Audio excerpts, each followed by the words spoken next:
আমি বিশেষ করে মেয়ের বাবারা যারা নিজের মেয়ে বিয়ে দেওয়ার জন্য সরকারি চাকরিজীবী খুঁজেন, পয়সাওয়ালা খুঁজেন, বড় বড় পদে থাকা মানুষগুলোকে খুঁজে বেড়ান, আমি তাদেরকে বলি আপনার মেয়ের জন্য ফজরের নামাজের সামনের কাতারে থাকা যুবকগুলোকে খুঁজে বের করেন।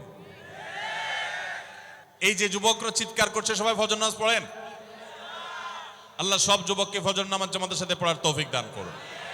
ভাইরা আমার, যেই ছেলে আল্লাহকে ভয় করে, যেই ছেলের ভিতরে কোরআন এবং হাদিসের কাছে আত্মসমর্পণ করার মতো মানসিকতা আছে, এই ছেলে আর যা হোক তার স্ত্রীকে কখনো কষ্ট দিবে।